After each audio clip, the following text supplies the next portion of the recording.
जब यीशु को जबरदस्ती गुनहगार बना के पायलट द्वारा दंड करने तक प्रभु यीशु ने प्रतिकार कुछ भी नहीं किया और क्रूस को भी अपनाया, क्योंकि वह सिर्फ क्रूस ही नहीं था, हमारा सारा पाप और हम सबका दंड वो क्रूस था। जिस जगह वो यीशु को मारने वाले थे वह कलवरी पहाड़ था। रास्ते में यरूशलेम की स्त्रियां यीशु को मिलने आई तो यीशु ने कहा, यरूशलेम की कन्याओं, मेरे लिए मत रोना, ये आंसू अपने बच्चों के लिए संभाल के रखना। प्रभु यीशु कलवरी का रास्ता चढ़ते समय 3 बार गिर चुके और उठे, इसलिए कि हम सबका पाप वो धो सके। हम सबके पापों का दंड किसी न किसी को चुकाना था, या हर एक व्यक्ति को जो नियमों का पालन नहीं करता था।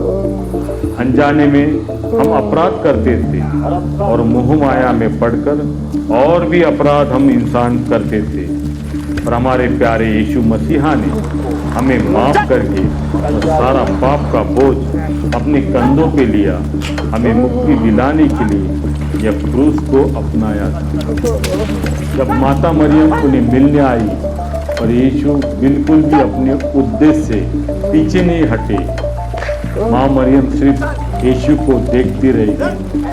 कैसे विचित्र भेंट एक माँ अपने कलेजे के टुकड़े को, जो उसे अत्यधिक प्यार करने वाली माँ, कैसे बर्दाश्त किया, किस लिए? सिर्फ और सिर्फ हमारे मुक्ति और शांति के लिए। कलवरी पहाड़ का रास्ता प्रभु यीशु के परम शिक्षक यूहन्ना छुप छुप के सभी लोगों के पीछे से धीरे धीरे रास्ता चढ़ रहे थे। यूहन्ना जानना चाहता था ये जालिम सिपाही प्रभु यीशु के साथ क्या करने वाले, क्या क्रूस पर खील ठोक के मारेंगे या प्रभु यीशु कोई चमत्कार करेंगे। वैसे तो सारे शिक्षक भाग चुके थे, कोई भी शिक्षक उस वक्त यीशु के साथ नहीं था सिवाय यूहन्ना के, और वो भी डर डर के चल रहा था।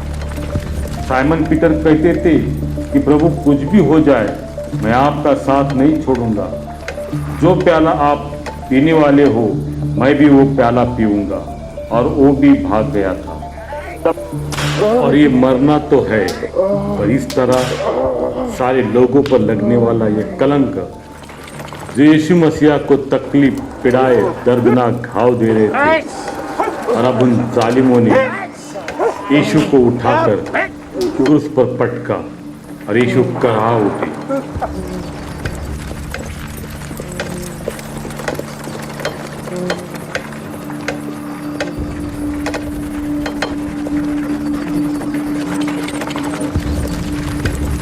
यीशु मसीहा की हालत देखकर कोई भी इंसान की रूह कांप लेगी। जिस तरह से सिपाही यीशु को बांध रहे थे, मानो उन दरिंदों ने इंसानियत की हदें पार कर ली।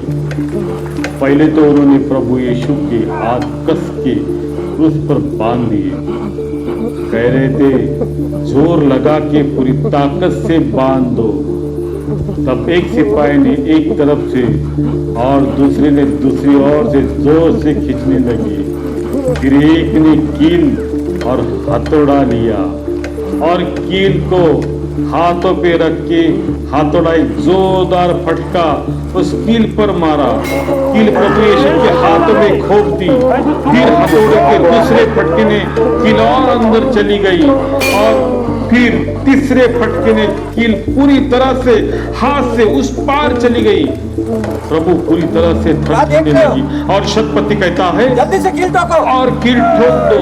और फिर दूसरे हाथ में, फिर पाँव में हथौड़ा और कील प्रभु को क्रूस पे दरिंदों के हाथों से क्रूस पर जड़ दिए गए।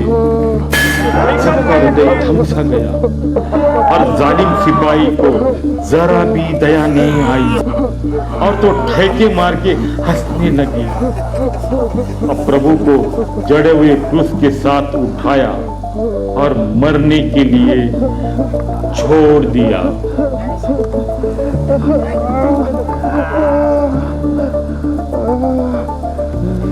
जब हाथ और पांव में खील ठोकने के बाद प्रभु यीशु को क्रूस सहित उठाया और सामने की जगह लटकते हुए छोड़ दिया, ये सारा नजारा वहां लोग देख रहे थे, अपनी फटी फटी आंखों से नजारा देख रहे थे। अब लोगों को लगा प्रभु यीशु प्राण त्याग देंगे, पर किसी को क्या पता कि यीशु अपने उद्देश्य से नजदीक आ पहुंचे। शैतान तो डर के मारे कब का भाग चुका था। जो अब तक कोड़ों की मार और भयानक यातना सहने तक एक बार भी किसी को कुछ नहीं बोलने वाले, अपने पिता माता और सभी लोगों से कुछ कहने जा रहे, वह शब्द नहीं, एक सीख है, एक विश्वास, दृढ़ निश्चय और आत्मीयता। मेरे भाई और बहनों, जरा गौर से सुनो। इतना दुख सहने के बाद यीशु ने अपने पिता से कहा, हे पिता, इन्हें माफ करना, इन्हें पता नहीं ये क्या कर रहे हैं। क्या कोई इस दुखद भरी राह पर आने के बाद किसी को जिसने इतने अत्याचार किए उन्हें माफ कर दो, ऐसे कह सकता है? क्या हम में किसी ने छोटे से अपराध के लिए अपने को किसी ने दिल भी दुखाया हो तो ईश्वर के लिए उसे माफ कर दो, ऐसे कहा है? अगर आपने ऐसा कहा होता तो शायद आप समझ गए होते कि अपने यीशु ने ऐसा क्यों कहा, ऐसा क्यों कहा, क्यों माफ करवाया। है कोई साक्षीदार? मैं आपसे पूछ रहा हूं, है कोई गवाह है जो किसी को माफ कर सकता है? प्रभु यीशु के दोनों ओर दो चोर क्रूस पर चढ़ाए गए थे। उनमें से एक ने कहा, यदि तू मसीहा है तो अपने आप को बचा और हमें भी बचा। तब दूसरे चोर ने कहा, परमेश्वर से डर, न्याय अनुसार हम दंडनीय अपराधी हैं। इसने कौन सा अनुचित काम किया है? हे यीशु, जब तुम्हारा राज्य आएगा मुझे याद करना, मुझे याद करना। आज ही तो मेरे साथ स्वर्ग लोक पे होगा। कैसा प्रभु का प्यार है। पर चोर ने पश्चाताप क्या किया? प्रभु ने उसे स्वर्गलोक का आश्वासन दिया। इससे ये समझ आता है कि बपतिस्मा लेने से उद्धार नहीं हो जाता। चोर के पास तो कुछ भी नहीं था। उद्धार अच्छी भावना रखने से ना मिलता। चोर के पास भावनाएं बुरी थी, तभी तो उसे क्रूस पे चढ़ाया था, लेकिन उसे अपने पाप का बोध हुआ था। उद्धार चर्च में आगे जाने या हाथ उठाने से या ईश्वर को अपने दिल में बुलाने से, ना तो उद्धार पापियों की प्रार्थना दोहराने से मिल जाता। चोर ने कहाँ प्रार्थना की? उद्धार जीवन शैली बदल लेने से नहीं मिल जाता। चोर के पास ऐसा करने से समय ही नहीं था। जैसे चोर बचाया गया, वैसे ही आपका बचाया जाना आवश्यक है। मेरे भाई और बहनों, अपने पूरे मन से यीशु पर विश्वास रखिए और वह आपको अपने रक्त व धार्मिकता के द्वारा आपके पापों से मुक्ति देंगे। जैसे चोर ने यीशु पे विश्वास रखा था। मतलब विश्वास पे दुनिया कायम है कोई गवाह जो बता सकता है? यहाँ बैठे सभी लोग हैं। बहुत से लोग हैं जिनको विश्वास रखते हुए चंगाई मिली है।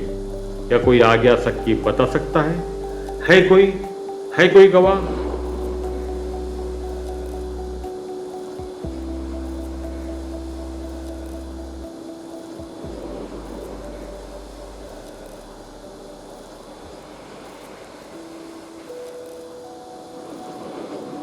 यीशु ने तीसरी बार आवाज दी। वो चिंता जताने वाली आवाज अपनी मां की तरफ देखते हुए मदर मेरी को कहा,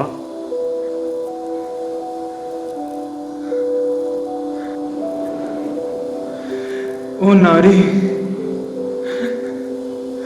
तू क्यों रो रही है?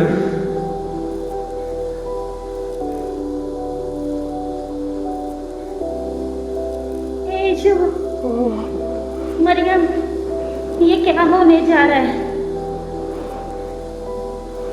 क्यों? किस लिए?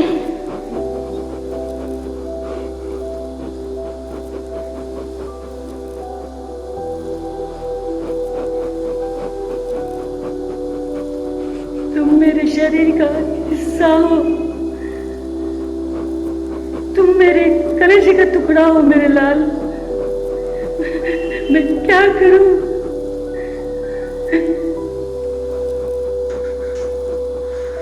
तुम क्यों रो रही हो?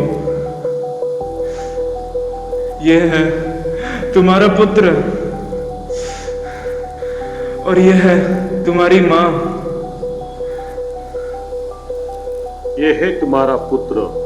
पास ही खड़े अपने परम शिक्षक यूहन्ना की तरफ इशारा करते हुए कहा और अपने प्रिय शिक्षक को कहा, यह है तुम्हारी मां। अपनी मां को, दुनिया को देने वाले यीशु को और मां मरियम को हम प्रणाम करते हैं। ऐसा करके प्रभु यीशु ने चिंता जताई अपने मां के प्रति, पर असल में प्रभु यीशु को हमारी चिंता थी। इसलिए मां मरियम को यूहन्ना की देखभाल यानी हमें सौंपते हुए यही कहा, यह है तुम्हारी मां और यह है तुम्हारे पुत्र। क्या किसी ने ऐसा थोड़ा भी अपना सारा प्यार किसी के लिए किया होगा? है कोई साक्ष्य? है कोई गवाह? बता सकते आप? चौथी बार प्रभु यीशु की पीड़ा बढ़ती जा रही थी, फिर भी वो अपने उद्देश्य को पूरा करना मानो उनका लक्ष्य ही नहीं, ध्येय बन चुका था। इतना असीम प्यार कोई माँ ही अपने पुत्र से कर सकती है, जो प्रभु यीशु हमारे खातिर ये पीड़ा सहे जा रहे थे। जब प्रभु यीशु क्रूस पर से अपने वचन बोल रहे थे, तभी एक शतपति आगे आया और वो बोला,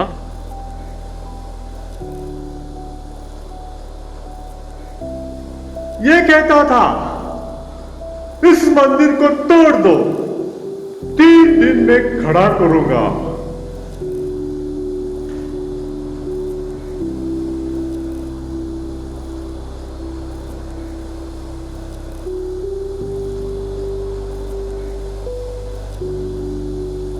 अगर तुम मसीहा हो, मैं कहता हूं इस क्रूस पर से उतर के दिखा, तब मैं सोचूंगा। इसने दूसरों को बचाया, अपने आप को नहीं बचा सका। ये इजराइल का राजा है। इसे ईश्वर पर बहुत भरोसा था। अगर इससे वे प्रसन्न हो तो आगे खुद बचाए। कहता था, मैं ईश्वर का पुत्र हूं।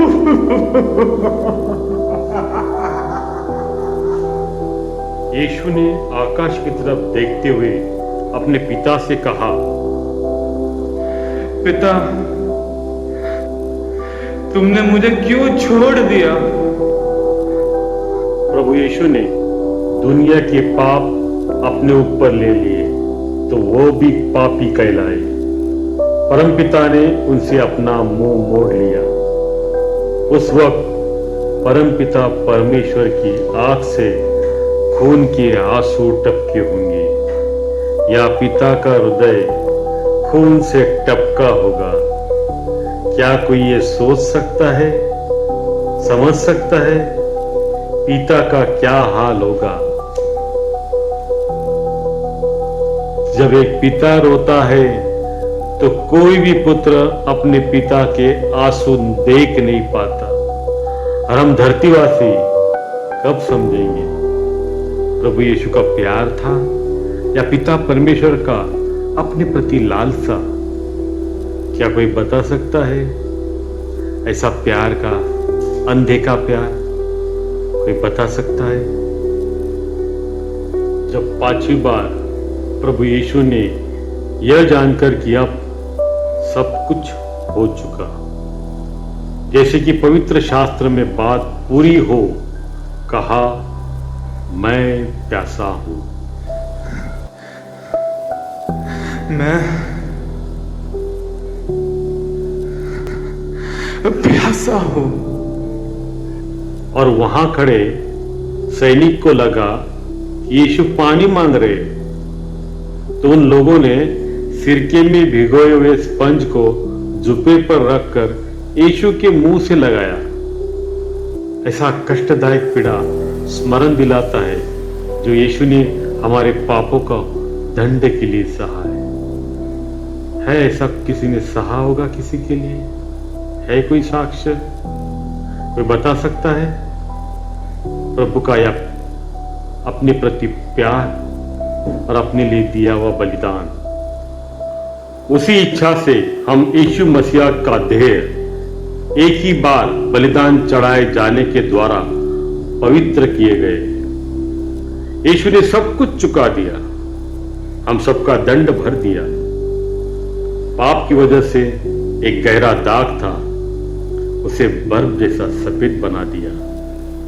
अंतिम 7वीं बार बड़े शब्द से पुकार कर कहा, यली यली सबाखतानी। हे पिता, मेरी आत्मा तेरे हाथों पर सौंपता हूं।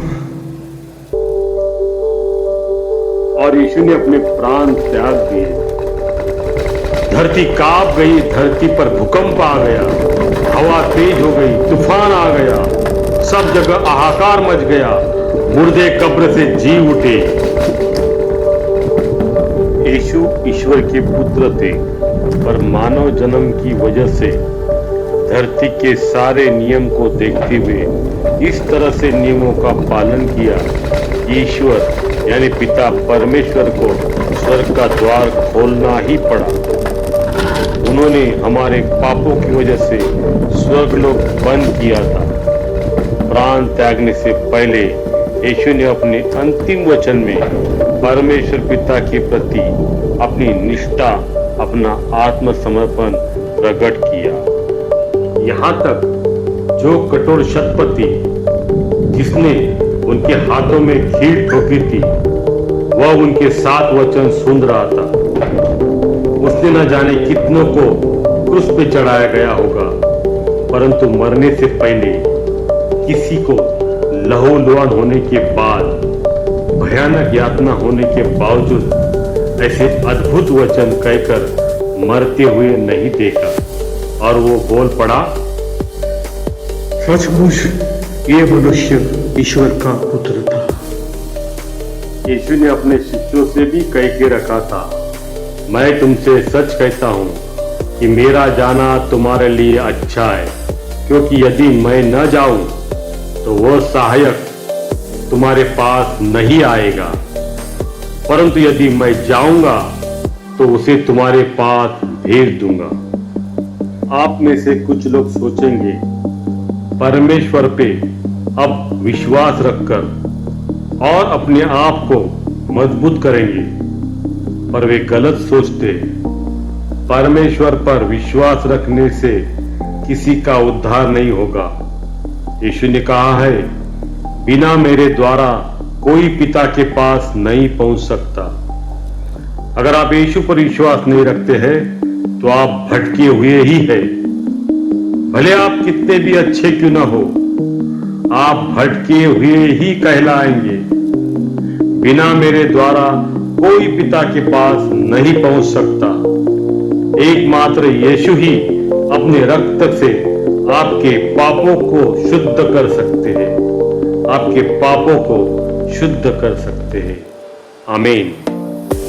हे हमारे पिता, आप जो स्वर्ग में है, आपका नाम पवित्र माना जाए, आपका राज्य आए, आपकी इच्छा जैसे स्वर्ग में पूरी होती है वैसे ही इस पृथ्वी पर भी हो। हमारे प्रतिदिन का भोजन आज हमें दीजिए, और जैसे हमने अपने अपराधियों को क्षमा किया है वैसे ही आप भी हमारे अपराधों को क्षमा करें, और हमें परीक्षा में न पड़ने दे परंतु बुराई से बचाए, क्योंकि राज्य, पराक्रम और महिमा सदा आपके ही है। आमीन।